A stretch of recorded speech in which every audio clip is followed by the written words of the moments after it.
Shalom. Welcome to another Turtle Side Chat. I'm Shaliach Moshe Yosef Kanachowski. We invited you into our new studio where we made some changes. It's been a while since we've been with you with our Turtle Side Chat. I want to take you today to some marvelous things we see in the book of Yahshar, Sefer Yahshar.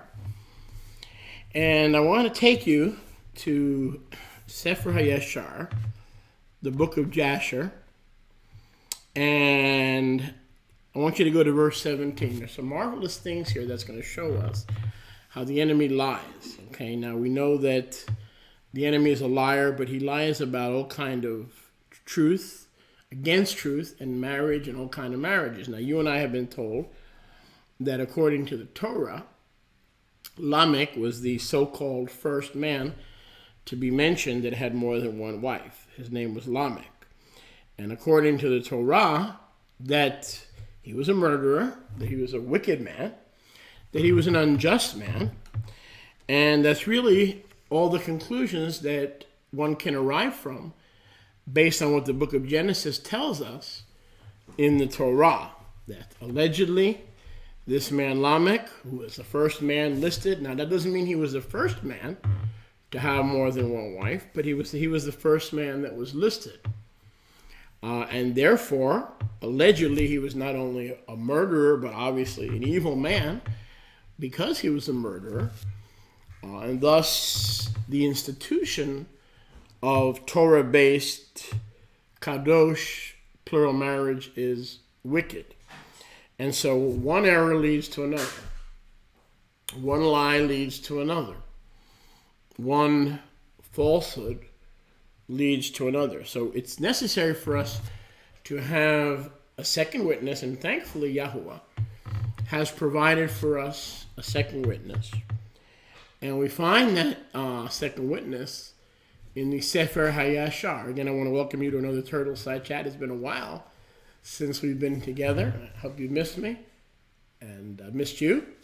Again, welcome to our new setup, our new studio. We've added new cameras, new lighting, and I know that it's going to be a blessing for this time and from henceforth. So if we go to Sefer Yahshar, we read in Jasher, the book of Jasher 2:17. If you don't have a copy, you can get one from our ministry. We do have it in one of the editions of the Restoration Scriptures True Name Edition. And Lamech, this is the alleged evil murdering first listed polygynist.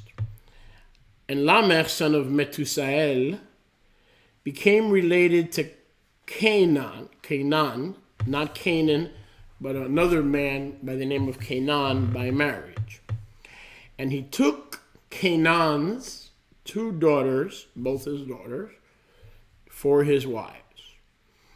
And Adah conceived and bore a son to this man Lamech, and she called his name Yaval. She again conceived and bore a son, and called the son's name Yuval. So we see that wife number one for Lamech is Adah, one of the daughters of Canaan. And Zillah, his other wife, her sister,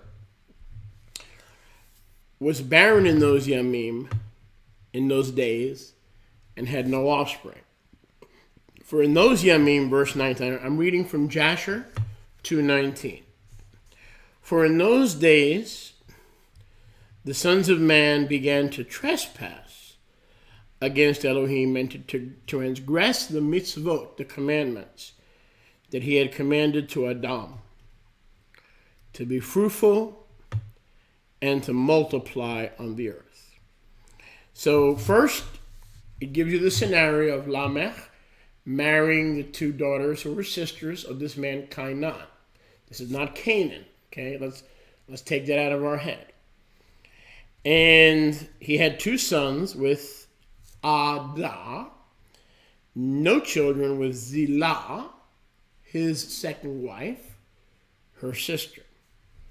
And then the word makes a statement that in those days man began to transgress the mitzvot. Now, in context, the transgression of the mitzvot would have been in relation to marriage, reproduction, birth, because that's the context here.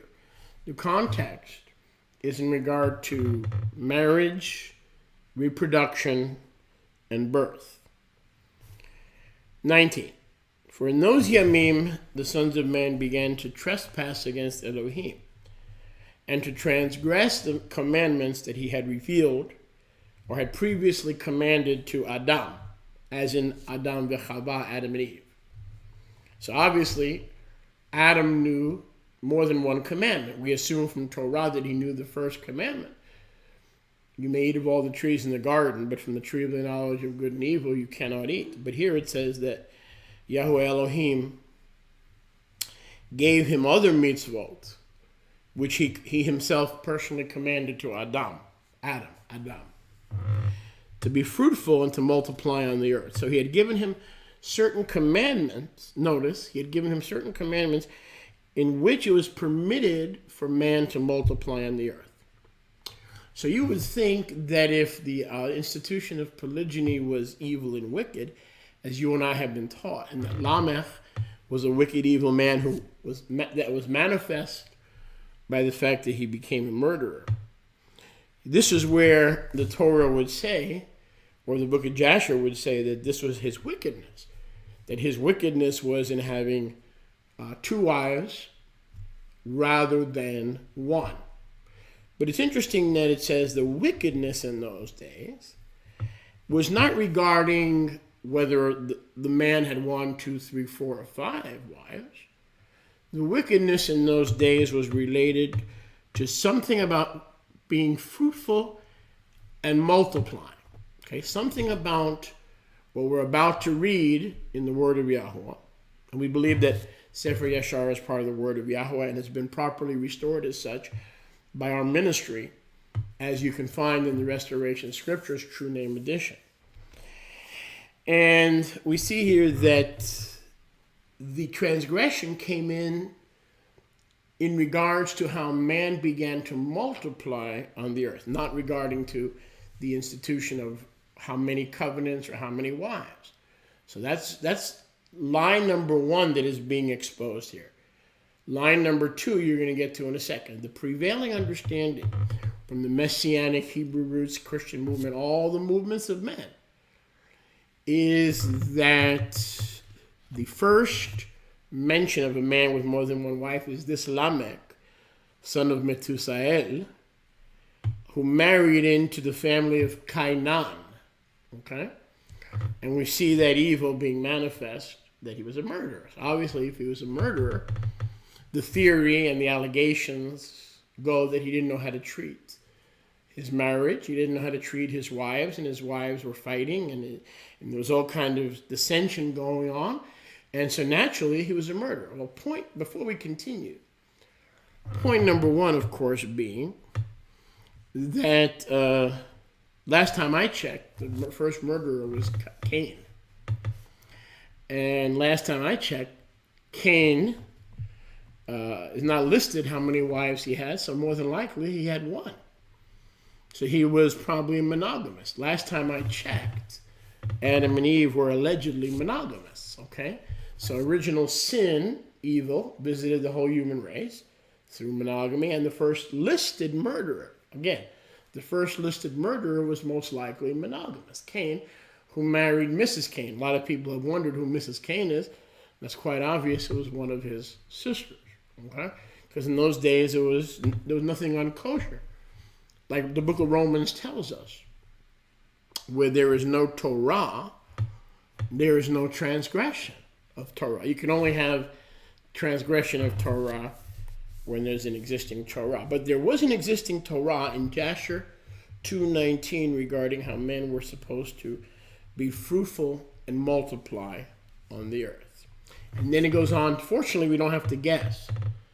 Fortunately it goes on to tell us exactly what some of these transgressions were. Verse 20, follow along with me because remember, we've been programmed and brainwashed. Every one of you that's listening to my voice, you have been programmed and brainwashed to believe certain urban myths, okay? And the only way we can really really wash our brains from the brainwashing is to understand things that the Torah says and doesn't say, and then more importantly, in this case, the second witness, as was given recording these events, which is the Sefer Yahshar, or the Book of the Upright. So we use the Book of the Upright, verse 19. So in those days, in the days of Lamech, participating in Torah-based marriage by marrying Adah and Zillah, men began to transgress in regard to the commandments that Yahuwah gave Adam, where he said, Pru urvu, be fruitful and multiply. In Hebrew, Peru, bear fruit. Peru urvu, great fruit. Bear great fruit. Verse 20. And some of the sons of men caused their wives to drink a mix, okay, that would render their wombs barren. So you see, this has nothing to do with marriage. The sons of men in the days of Lamech began to pass out a mix by which they would render the wombs of the wives barren, in order that they may retain their figure, their beautiful figure, and whereby their beautiful appearance may not fade. Okay, so the specific sin was not polygyny, or a man having more than one covenant wife. The sin that's being spoken of here had to do with shutting up the womb, which can be abortion, which could be contraception, any means that man would engage in. Today we could think of modern contraception, shutting up the womb. So today we have pharmaceuticals, we have pills that shut up the womb. Back in those days, they were not that advanced, so they didn't have pills that would shut up the womb, but they had herbs and mixtures and drinks. And so the motive of these wicked men to shut up the wombs of their wives, so that their wives would maintain their figure and their wives would maintain their beauty, was so that they would be more sexually appealing. Now, the scripture doesn't say you must be sexually appealing in order to obey Yahweh. He didn't say be sexually appealing and maintain your figure at the expense of having children. He said the commandment given to Adam regarding to multiply, to be fruitful, and to multiply, and how to be fruitful and multiply. So obviously Yahweh was giving some kind of sex education, if you will, to Adam and to his offspring, so that they would know exactly just how to be fruitful and how to multiply. But men were not concerned about being fruitful and multiplying and filling the earth with the seed of Yahweh, the righteous seed. It was originally intended to be righteous, of course, before Adam and Chava transgressed. But what became more important was beauty, outward beauty, not the inward beauty of the heart, the hidden man of the heart. What became, as is today, is, and we see this very prevalent today, men and women engage in contraception, in pharmaceuticals, to shut up the womb in order for the woman to maintain her beauty, that her beauty would not fade, that she can keep her career, because sometimes her career depends on her maintaining her beauty and her shape. So far we have absolutely no command, no hint of a command, no rebuke of anything that even smacks that it was sinful for Lamech to take two wives, Adah and Zillah. Now man has twisted this. Number one, because man has wanted to twist this, to twist the word of Yahuwah, to deceive themselves, and also to deceive you at the same time. Religious brainwashing. And also the second reason is because the Torah doesn't have a lot to say about Lamech. And I don't want to get into that today, because most of you who want to read Genesis know more or less what the Torah has to say about Lamech. Not too much. Pardon me. So we're left without a lot of details. And because we're left without a lot of details, We're open to deception. I'm going to say that again. Because the Torah doesn't give us a lot of details on Lamech and his 2 wives. We are open to deception, and here comes S.A.10, who is more than willing to fill in the blanks, to leave us either confused, but in most cases brainwashed, thinking that the Torah's rebuke of Lamech was because of polygyny, or because he had more than one wife, and nothing could be further from the truth.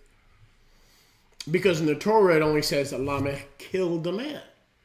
So we say, ooh, now we understand, well, he killed a man, and the dude had 2 wives, so there must be a connection. Well, isn't it funny?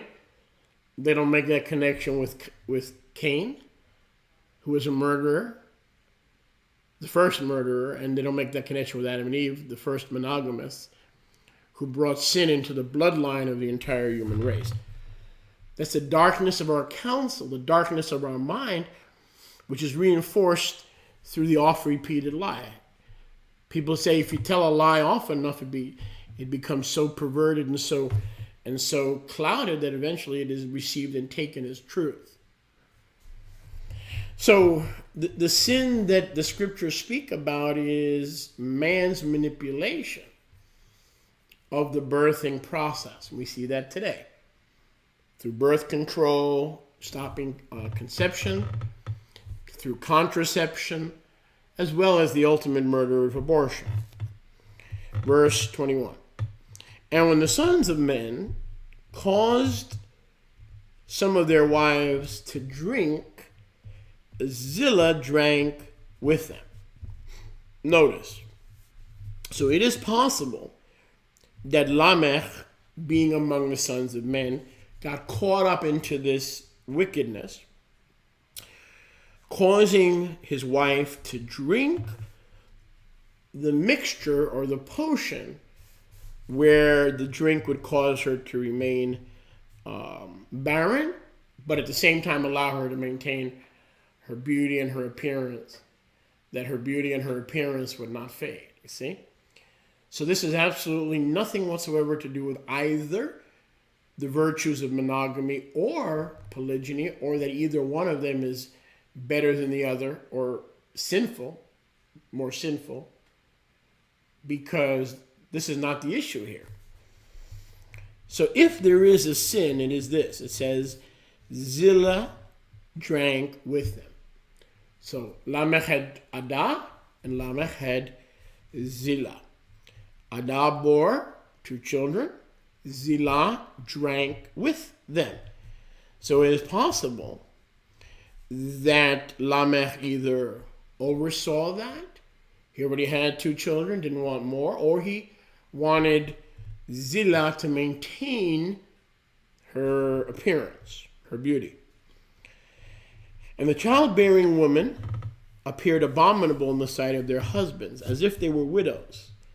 So because of this sin, this violation of the Torah, commandments that Yahweh gave Adam v'Chava, the women drank this potion that would render them barren. They were barren and abominable, even as widows before the eyes of their husbands, while their husbands lived. For to the barren ones only they were attached. You see? So the wives who became pregnant were hated and were rejected because they would begin to lose their beauty and their figure would fade. Their beautiful, the natural curves of the woman would fade, see? And so the opposite, the childbearing women who are blessed by Yahweh were viewed as a curse and were considered to be widows, meaning their husbands didn't want to have anything to do with them. They were separated from their husbands. So look how sick the society was and still is. The women who were bearing children as a gift, the word of Yahweh says that children are a gift from Yahweh, and blessed is the man blessed is the man who has his quiver full. So here, the ones who were providing the fullness of the quiver were considered to be cursed. Widows, meaning these childbearing women were pushed away by their husbands, whereas their husbands lived and loved and appreciated only the barren ones to which they were attached. Look at the end of verse 22. If you just joined us, I'm reading from Jasher chapter 2, verse 22. The husbands had wanted nothing to do with those wives who had borne children. As they were so separated, it was as if they were widows without a husband. That's how cold their husbands had become to them for bearing children. But those who drank the potion and engaged in contraception were able to maintain their sexual lure and beauty. Those are the ones that their husbands were completely attached to. And this was sinful. See, when we read the Torah and the details are missing, we just assume what Rabbi so-and-so in Oregon, what Psalm 119 or 118, 114, 113 ministries tells us. I don't care what man tells us. I don't even care if you get angry at me. Thankfully, we have the book of Jasher to explain why Lamech was a loser. Lamech was a loser because he had fallen into the sin of being separated from his fruit-bearing wife, but being attached to the one who had partaken of the forbidden and from the illicit potion. Verse 23. Jasher, Sefer Yahshar, 2:23. And in the end of the Yamim in the years, when Zillah became old, meaning toward the end of Zillah's life, probably when, because of the potion and because of age, she could no longer bear children. It so happened that toward the end of her Yamim and toward the end of her years, as Zillah became elderly and could no longer bear because of the illicit potion, and now the second reason because of her age, that Yahweh did a miracle and Yahweh opened her womb. And Zillah conceived. This was kind of like a mission impossible. And Zillah conceived and bore a son.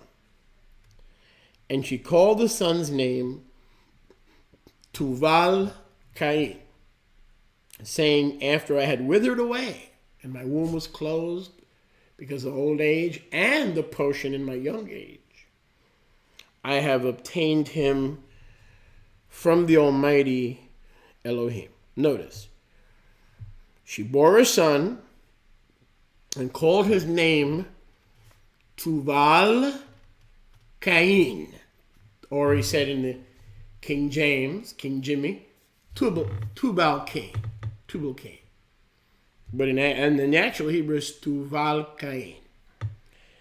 Because she said, after I have withered away, I obtained my son from the Almighty Elohim. Then verse 25, she conceived again and bore a daughter, and she called her name Naamah. For she said, after I had withered away, I have obtained pleasure and delight and comfort. Naamah, the Hebrew name, Naamah, her daughter, Lamech's daughter, so she bore Lamech, Tubal Cain, and Naamah. She said, I call her Naamah because even after I had withered away, I obtained pleasure, comfort, and delight. Okay? Now, I do believe, and again, I'm just jumping ahead a little bit here, that Naamah became one of Noah's wives. Okay? But I'm jumping ahead a little bit of myself here. And I don't want to get off track. If I go looking for that verse, I'm going to get off track, and you don't want me to get off track. Welcome to another Turtle Side Chat. If you're just joining us, we haven't been with you on a Turtle Side Chat in 2 or 3 weeks. I've been extremely busy. with the ministry, with setting up our weekly discipleship sessions and classes with our new students from Singapore, France, South Africa. So we've been doing a lot of other things, including of upgrading our studio equipment here. And I think I'm going to be coming to you from the sanctuary if our new studio is up to snuff. We're still in the process of perfecting. Okay, so verse 26, Jasher 2:26. And Lamech was old and advanced in years, as was his wife. And his eyes were dim. He was almost going blind, so that he could not see. And Tubal-Cain, of course, that's the one that was born to him by Zillah, was leading him one yom because he needed help. He was without sight, or could barely see, very, very poor, probably just legally blind. And Tubal-Cain was leading him probably by the hand or as a guide. And it was one day, that Lamech went into the field, and Tubal-Cain, his son, was leading him and walking with him. And while they were walking in the field, Cain, that's the murderer, Cain, the son of Adam, advanced toward them. For Lamech was very old and could not see much anymore. And Tubal-Cain, his son, was still very young. Okay, so we have the background. So far, there's no sin mentioned about plural wives, and there never will be. Because if there was, it wouldn't be Yahuwah's word, it would be man's word. Man has lots to say. Man has lots to say about plural wives. But the only thing Yahuwah has to say is nothing, meaning it's part of marriage. It's a legitimate, kosher form of marriage. But already he's filling in the details. And because the Torah is missing details, it's allowed the enemy, it's given the enemy room and space to come in and to fill your minds and your education with the words of men rather than the words of Yahweh. Baruch Hashem Yahweh. So he's going into the field, and all of a sudden, Cain, that's right, the Cain, the true first murderer. And we only know that he had one wife. We have to assume he was a monogamist. May have had more, okay? But he had at least one. It says Cain, the son of Adam, was coming toward them. So apparently he had a reputation. He had a reputation as a wicked, evil man who was ready to shed blood in an instant. He probably was still a hothead. He probably had never dealt with his anger issues, like many of you. You think it's okay, you make excuse for it. But in the meantime, it could be your downfall, it could be your destruction, because it is a fruit of the flesh, and we know that whoever does not correct and recover from the works of the flesh will inherit death. He that sows to the flesh will inherit corruption. He that sows to Ruach inherits life. So anger is not something you can excuse away or try to deal with at a later date. You better deal with your anger quick. So Cain had a reputation for still being angry all these years after he killed his brother Abel. And that reputation went with him. It preceded him. So when they saw Cain coming, they're like, whoa, he's coming to attack us. Because he's a vagabond in the earth. He has no possessions. He has no home. He has no stability. He has nowhere to lay his head. So he's a vagabond, and he's wandering the earth to eat, to seek provision, sustenance, to kill, to take those things. He may have never stopped being a murderer. Only one is recorded. But he had a reputation, and the reputation may have included other subsequent murders. So his Abba's blind. The young man Tubal-Cain has Tov, perfect sight. So he tells his Abba in verse 27, I'm reading from Jasher 2:27. He says to his Abba, draw your bow. draw your bow and arrow. And with the arrows, Lamech killed or smote Cain, the son of Adam, who was still far away from them. He wasn't a threat. He wasn't an immediate threat. He was coming in a general direction. Cain. We're talking about Cain. Well, I wonder what happened to Cain. Well, the book of Jasher tells you how Cain died. He was shot by Lamech with a bow and arrow. Now, in the book of Jubilees, there's a reference to Cain entering the house and the brick house collapsing on Cain. How can both be true? Well, it's very possible that they were in the field and that Lamech, with his bow and arrow, fired at Cain and wounded Cain. And it's possible that Cain stumbled into a house, wounded, bleeding, and then went into the house, and the house came down and collapsed on Cain. So there's no contradiction there. It's possible to work out a scenario where he was wounded, he was taken there for emergency treatment and to receive help, and that rather than receive help and allow him to recover, Yahweh allowed the house where he was wounded to collapse upon him. So in this case, there may not be any contradiction whatsoever between Sefer Yahshar and the book of Jubilees. We just don't know. But this is a fact, because what makes this a fact? That Lamech shot Cain, son of Adam. Well, we said in Joshua 10:13, it says, "Is not this written in the scroll of Yahshar?" In 2 Samuel 1:18 says, "Behold, is this not written in the scroll of Yahshar?" In 2 Timothy 3:8, Paul said, quoting the book of Jasher. In 2 Timothy 3:8, Paul quotes the book of Jasher. And he says, "Now as Jannes and Jambres withstood Moshe, so do these today resist the emet, the truth of the gospel. Men of corrupt minds reprobate concerning the faith." So we have at least 3 direct references to the book of Jasher.